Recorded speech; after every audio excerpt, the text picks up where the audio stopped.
My next guest has years of experience working in Trump's State Department. Ellie Cohanim was a deputy special envoy to monitor and combat anti-Semitism at the State Department during Trump's first term in office. And Politico also reporting that she's a top contender for Trump's next pick for U.S. ambassador to the United Nations. We are so happy to welcome Ellie tonight. Thank you for coming on. Hannah, thank you so much for having me. First, I want to start there. Is there any truth to the Politico report? I've heard from several sources you are a top contender. So, Hannah, it was an honor and a privilege of a lifetime for me to serve under President Trump in the first administration. Of course, if the president would like me to serve again, I would be honored to serve in the Trump administration again. I can tell you that there are a lot of names being bandied about, and we have great people on our side of the aisle. I think it's a good problem for the president to have, and he knows that he needs a fighter in the United Nations, which is really a den of hypocrisy, anti-Semitism, and anti-Americanism, and the president knows exactly how to have his mission accomplished at the very corrupt and hypocritical United Nations. So if it's offered, you will take it? I would be honored to serve under President Trump. Of course, I would be. Thank you for that, Ellie. All right. You are in the role in the State Department focused on combating anti-Semitism. We're seeing these continued protests at universities across the country, including your alma mater, Columbia. What are your thoughts on what's going on there?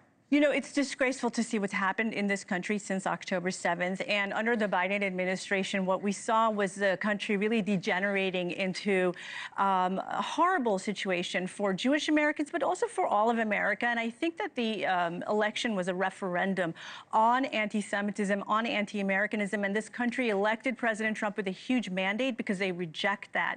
And I'm thrilled to see, Hannah, how President Trump has, in less than 100 days, completely shifted the country and the direction that we were going to. So 8 days after coming into office, he issued an executive order which required all of his federal agencies to do everything in their power to fight anti-Semitism.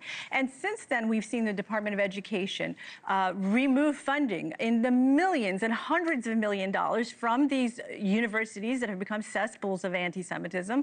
And as well, we're seeing the Department of Justice make arrests like the ones that you just reported on, students here on foreign visa who are supporters of terrorism and undermining our democracy in our country. And I'm frankly so thrilled to see the Trump administration taking these aggressive actions. You mentioned Rumeysa Ozturk. Of course, that's a Fulbright scholar. As far as we know, and I'm sure there's more information that the government may not be releasing, she wrote an op-ed in support of Palestine, but nothing else. How is that supporting Hamas? You know, I trust the Trump administration. I trust the agencies, and I'm sure that information will come out. But I'll tell you what Secretary of State Rubio said last week. He says that he wants these lunatics out of the country. A student visa to this country, you're a guest to America. Sure. You're not here to cause riots. You're not here to harass, to intimidate Jewish students, to make it impossible for our students to go to classes. I mean, you have to understand right now for Jewish students what's happening is that they're literally hiding their identity so that they won't be targeted and no one should have to do that. Exactly right. And so I think that, again, if you're a foreign student, you're in this country, you're a guest, and if you're not willing to abide by our laws, if you're not willing to give civil rights protection to the other students on the same campus as you, then yes, you should be deported. Thanks so much for watching. Go to joinnn.com to find NewsNation on your television provider. And don't forget to click the red subscribe button below to get more of NewsNation's fact-driven, unbiased coverage.